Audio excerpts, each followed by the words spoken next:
Even so, Rutherford's arguments were not merely Puritan or Presbyterian. His arguments derived not only from Protestant sources, but also from Catholic sources. Rutherford saw himself as speaking for Christianity as a whole, not just for the narrow brand of Protestantism. Throughout his book, Rutherford cited earlier Christian leaders and scholars. His sources ranged from Jerome to the 4th century, who translated the Bible into Latin, to Aquinas in the 13th century, who to this day remains the premier Catholic theologian, to Suarez in the 7th century, who was a Jesuit. Rutherford's arguments and conclusions were compelling not because they were so original, but because they were so mainstream. That is why his views on law and rights seem so familiar. They were drawn from a time when Catholicism was the dominant form of European Christianity. Rutherford drew on a heritage shared by both Catholics and Protestants. The ideas in Lex Rex were immediately embraced by Puritans and Presbyterians in the American colonies, as was Westminster Confession, which Rutherford also helped author. Lex Rex dealt with political theory, the Westminster Confession with religious doctrine. For the Puritans and Presbyterians, political theory and religious doctrine went hand in hand. The Westminster Assembly and Confession. At the beginning of the Long Parliament, parliamentary forces desired to call a convention of English clergymen to address the proper government and liturgy of the Church of England.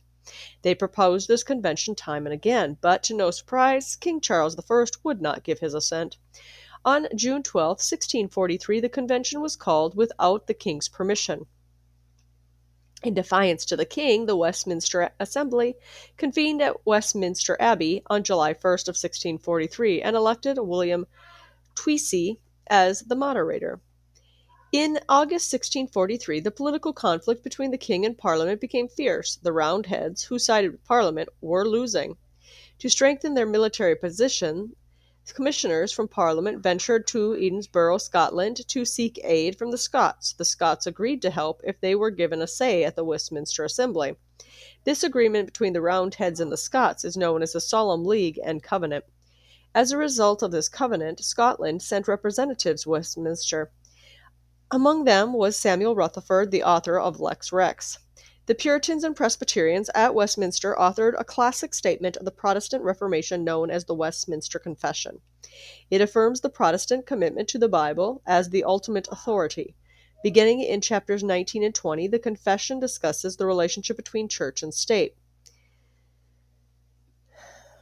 The Confession reaffirms the Protestant resistance theories of the previous century. Chapter 20, titled of Christian liberty and liberty of conscience, stresses the need for voluntary assent in religious faith.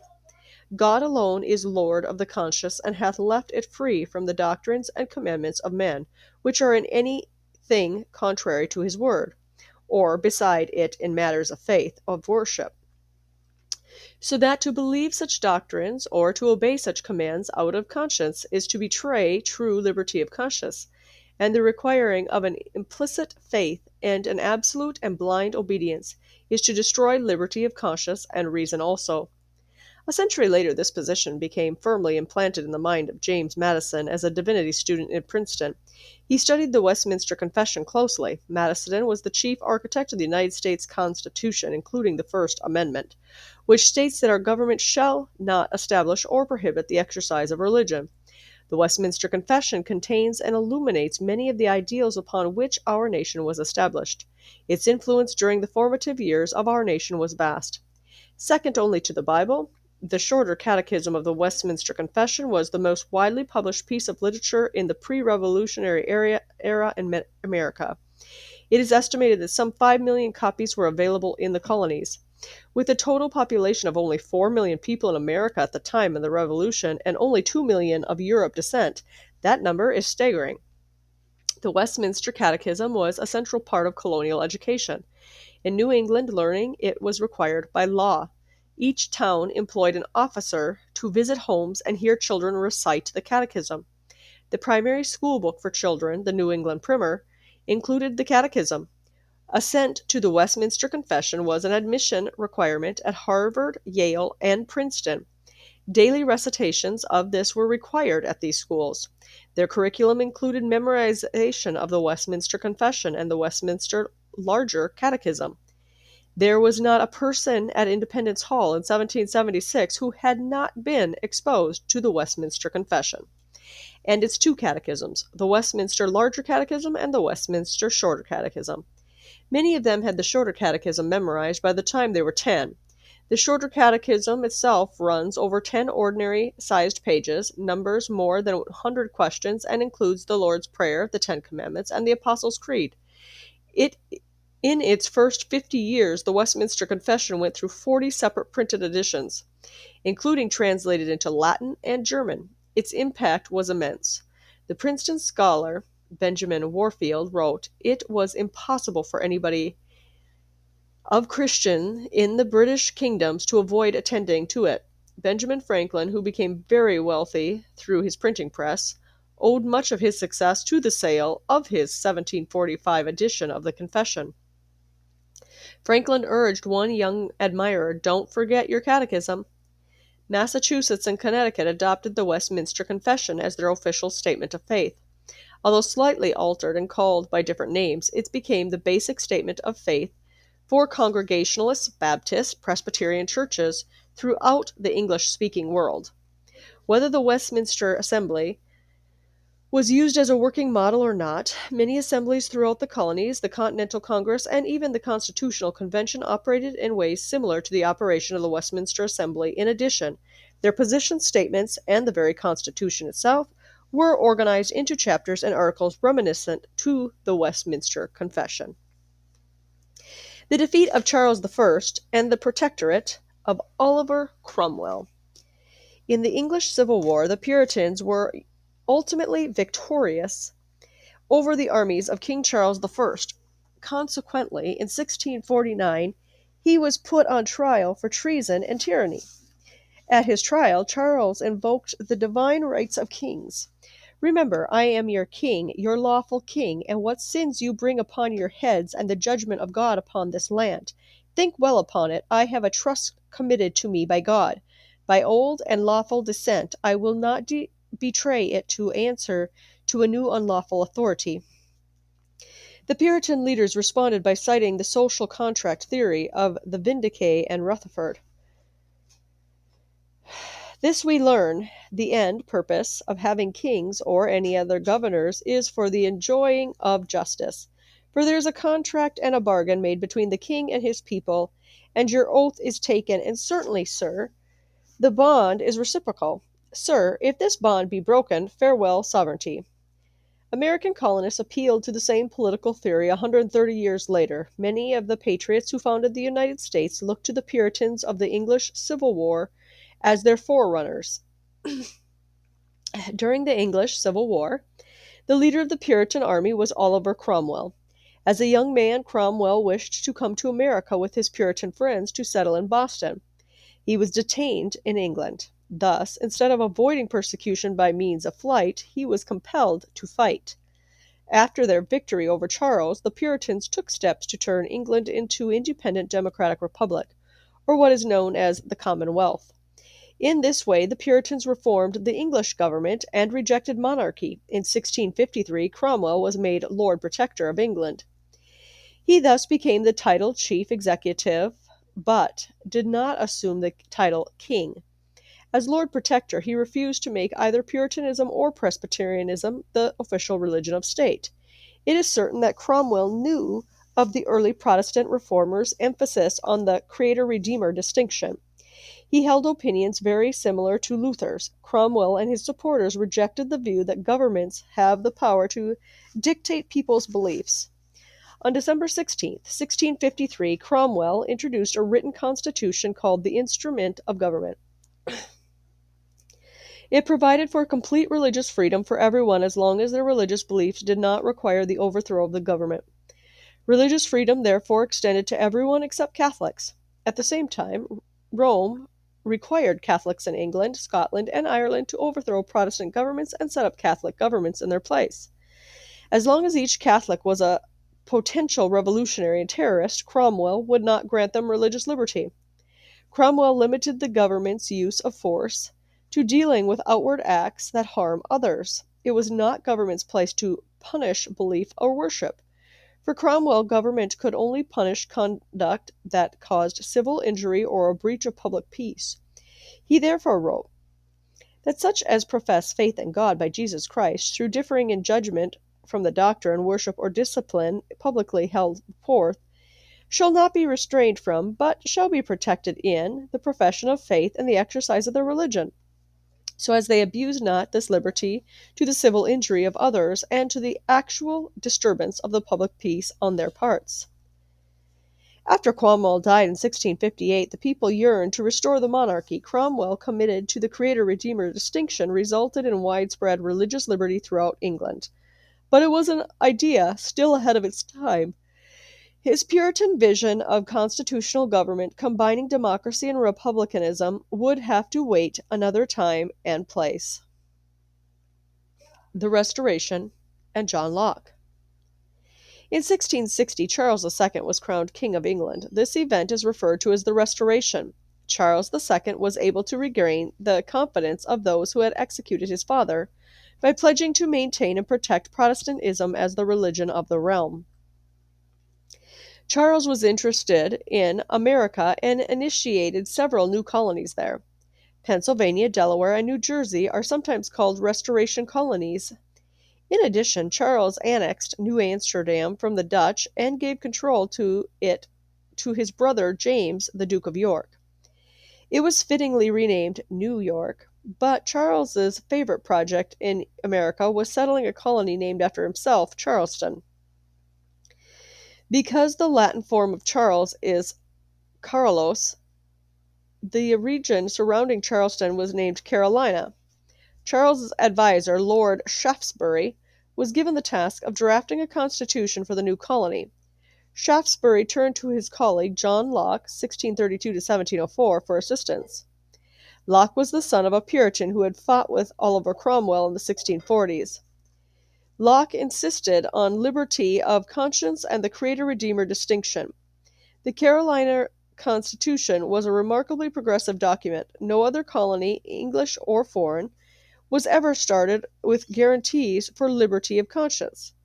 This Constitution was written more than 20 years before the Salem witch trials. It granted religious rights to Jews, Native Americans, heathens, and other dissenters. Besides granting legal privileges to all sects, it also prohibited anyone from harassing a person on the religious grounds. No person whatsoever shall disturb, molest, or persecute another for his speculative opinions in religion or his way of worship. There were only two exceptions. One, a religious sect had to have a membership of 7 or more persons, and number 2, they had to worship a deity. In other words, the document does insist that all persons worship a creator. No person above 17 years of age shall have any benefit or protection of the law, who is not a member of some church or profession. The role of government is to promote and establish God as the creator, but in redemptive matters the heart cannot and should not be coerced. Although Locke may have been an orthodox Puritan like his father, there is no question that he was a sincere Christian. Locke believed that the Bible was infallibly true. He explicitly relied on the Bible as the authority and basis for his political theories. The Holy Scripture is to me, and always will be, the constant guide of my assent, and I shall always hearken to it, as containing the infallible truth relating to things of the highest commencement. I shall immediately condemn and quit any opinion of mine as soon as I am shown that it is contrary to any revelation in the Holy Scripture. Locke embraced all the essential doctrines of the Christian faith. He affirmed that belief in Jesus Christ was necessary for salvation. He accepted the doctrine of original sin, agreeing that all men are corrupted by nature. He defended miracles, answers to prayer, and the rejection of Jesus Christ. He devoted much energy to defending the reasonableness of Christianity. Later in his life, he considered his most important work to be his commentaries on the New Testament. Why then did John Locke require the citizens of Carolina only to believe in God, but not in Christ? Why did Locke want the government to allow for a marketplace of religious doctrine? Locke's view was that of the Puritan John Milton: let truth and falsehood grapple. Whoever knew truth was to the worse in free truth put to the worse in free and open encounter. She needs no policies, no stratagems, no licensing to make her victorious. Give her but room. John Locke held that Christianity was true. Hence, when religions were placed on a level playing field, Christianity would prevail. On the other hand, when Christianity forced their religion upon others, they committed a great offense to Almighty God and had scandals to the true religion we profess. For Locke, only an uncoerced religious commitment came to be sincere.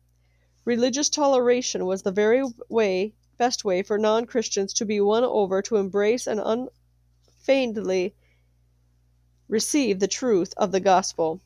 Locke's famous letters concerning toleration were extremely influential in England and America. Locke's thesis in these letters was that if all views were given equal opportunity, the truth would prevail. In Locke's views, Christians had nothing to fear, for the truth of the gospel had its own force and authority. Only false religions needed to rely on the force and helps of men.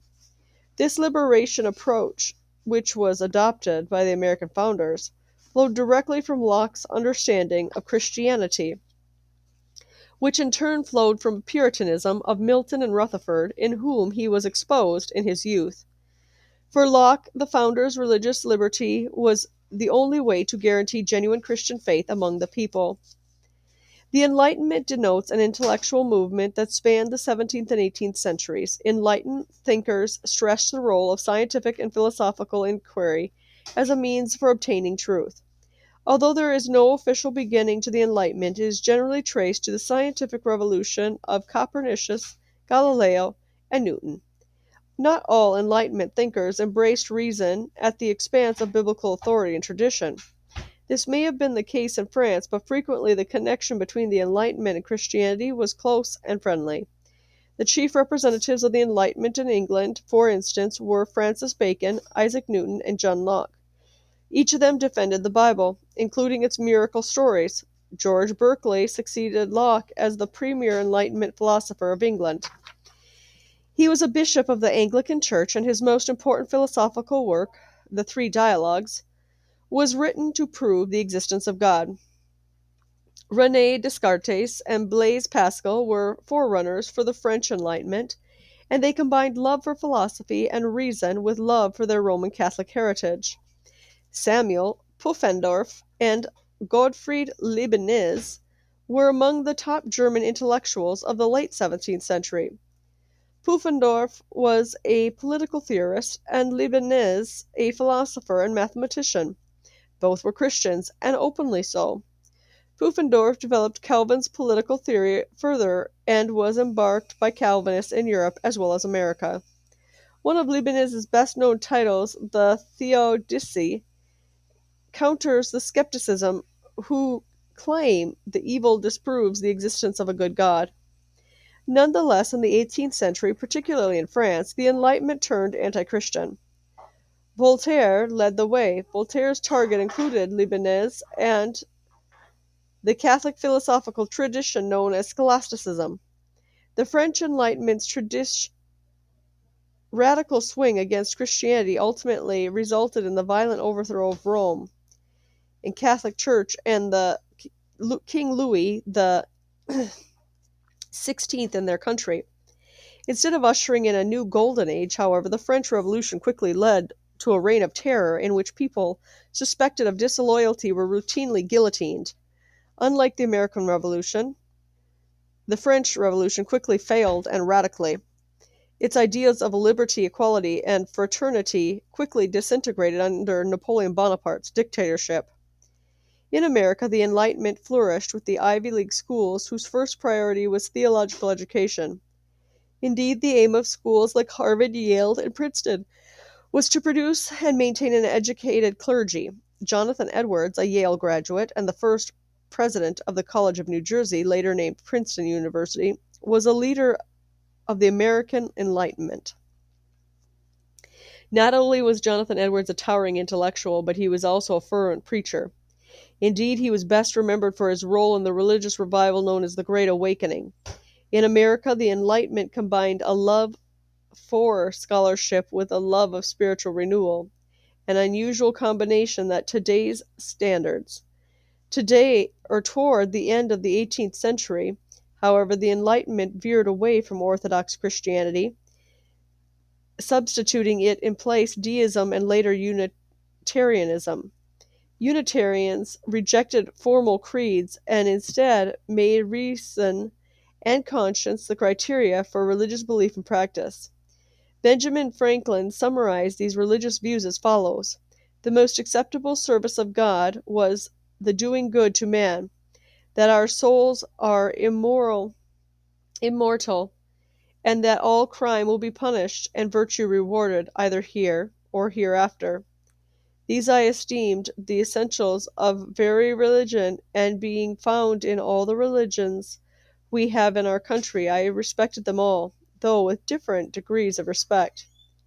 As I found them more or less mixed with the other articles, which without any tendency to inspire, promote, or conform morality, served principally to divide us, make us unfriendly with one another. Similarly, Unitarianism attempted to strip Christianity down to what is common to all religions.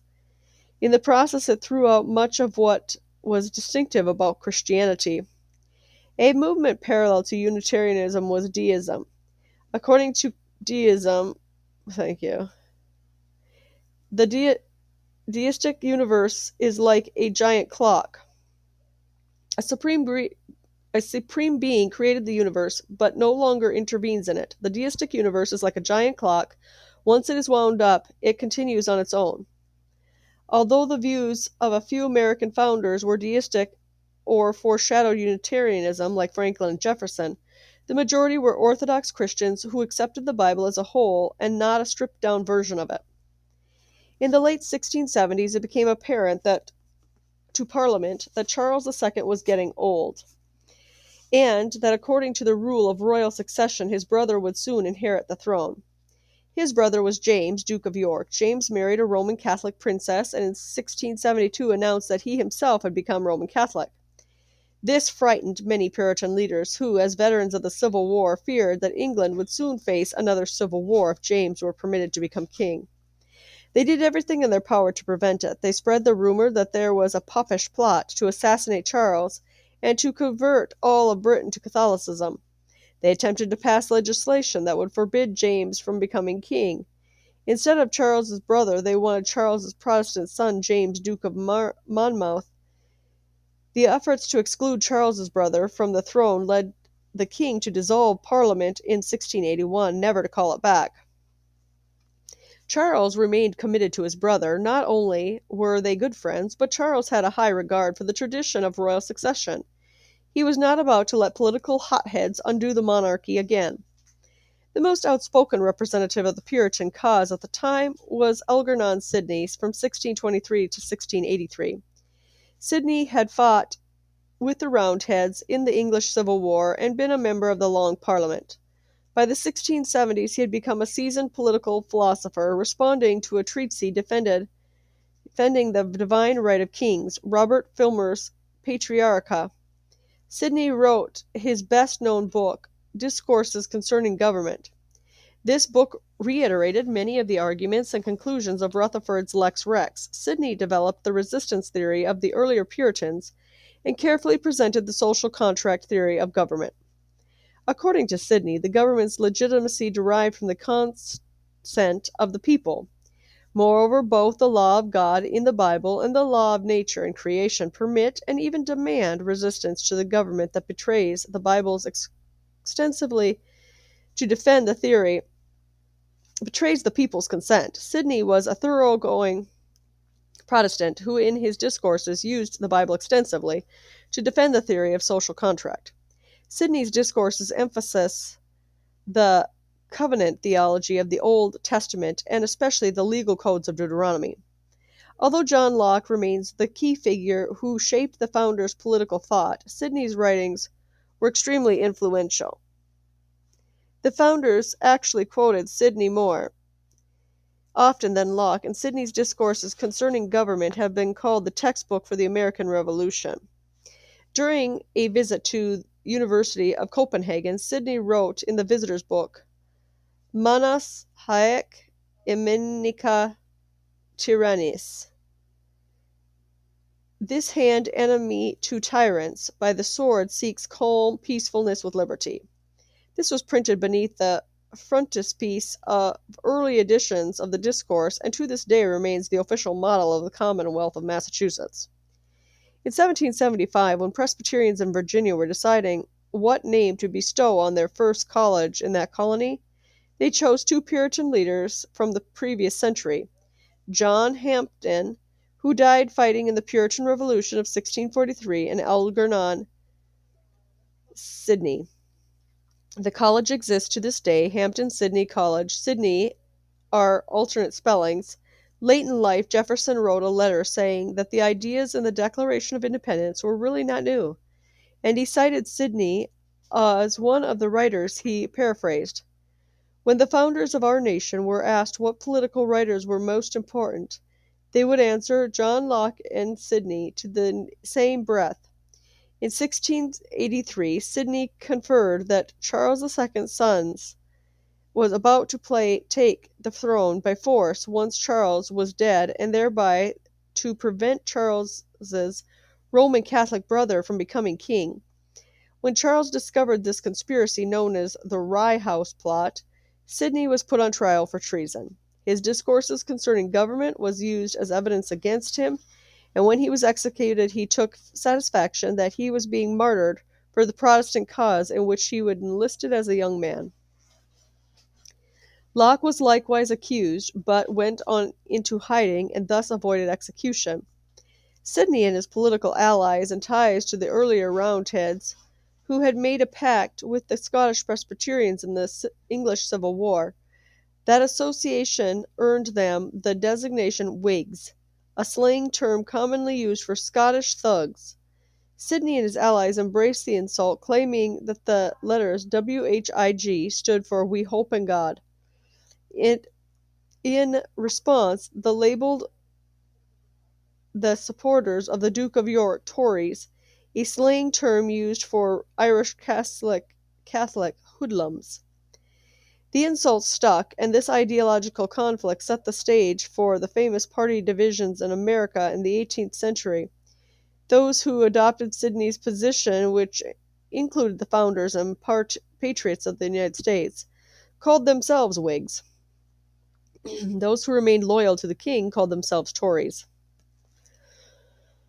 When Charles II died in 1685, his brother James II ascended to the throne. James revived his grandfather's views about the divine right of kings. Committed to Roman Catholicism, James revoked the protections that Protestants had enjoyed, especially liberty of the conscience. In America, James refused to recognize the colonies of New England, Massachusetts, Connecticut, Rhode Island, New Hampshire, and New York. They combined them into one government under one royal governor. These combined colonies were called the Dominion of New England. Never Before in History, America's Inspired Birth by Gary Amos and Richard Gardner. Unit 1, Chapter 2. Two revolutions in England set the stage for America's birth. Two revolutions took place in England in the 1600s, the English Civil War of 1641 and the Glorious Revolution of 1688. These two 17th century revolutions prefigured the American Revolution of 1776. To adequately grasp America's founding, we need to understand these earlier revolutions and the ideas that set them in motion. Samuel Rutherford and John Locke gave particular apt expression to the ideas responsible for these revolutions. Their views complemented each other and were crucial in the birth of the United States of America. 2.1 The Civil War, Puritan Revolution in England, and Rutherford's Lex Rex. During the reign of Charles I, a terrible civil war took place in England from 1641 to 1649. On one side were those loyal to the king and the old way of doing things. These were called the Cavaliers. On the other side were the dissenters, many of them English Puritans and Scottish Presbyterians. The difference between the Puritans and the Presbyterians is mainly one of geography. Puritans were English Calvinists, Presbyterians were Scottish Calvinists. For decades they had felt mistreated both by the king and by the Church of England. Now, finally, they had reached a breaking point. They were called Roundheads, and their primary concern was to remain true to their Protestant beliefs. The Civil War was triggered when Charles I began to impose his religious views throughout his kingdom, including Scotland. In the previous century, under the leadership of John Knox, the people of Scotland had rejected Roman Catholicism and embraced Calvinist ideas of theological and political reform. In the spring of 1637, Charles I, through his deputy Archbishop Laud, insisted that his Scottish subjects begin using the English worship book, which required them to worship in ways they found offensive. For the Scottish people, well, this was like imposing Roman Catholicism on them. Their reaction was quick and deliberate. The ministers of Scotland met and drew up a national covenant, reclaiming their ecclesiastical and civil liberties and reasserting their Presbyterianism. In response, Charles I called a meeting of Parliament to organize a military campaign against the defiant Scots. Charles had not called Parliament into session since 1628, when it reconvened in 1640. The members of Parliament had their own agenda. They proposed radical changes, none of which the king had in mind. They also refused to let the king dismiss them, which is why the session is called the Long Parliament, lasting from 1640 to 1660. Charles I's decision to convene this session of Parliament ultimately resulted in his downfall. During this period, the British social order was severely tested. On the one hand, the Puritans and Presbyterians insisted that all people shared fundamental rights, which even the king was not permitted to take away.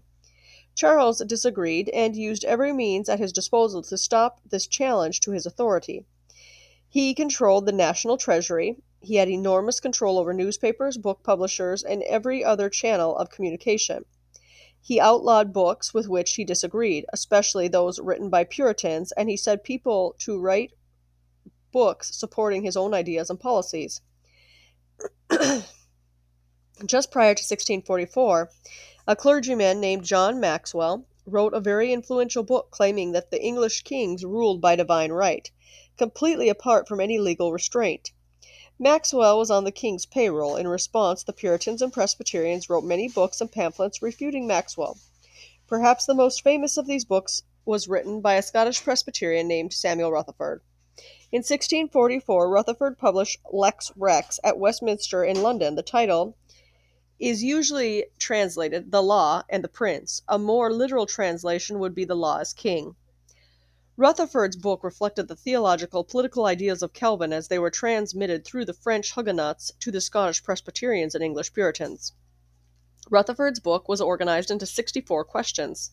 Each question was the topic of a chapter. For each question, Rutherford gave the divine right argument and then refuted it with the Puritan Presbyterian argument. Whereas the king claimed to rule entirely by God's grace and therefore was not accountable to the law of nature or subject to any legal restrictions, Rutherford countered that the king was indeed subject to God's law of nature.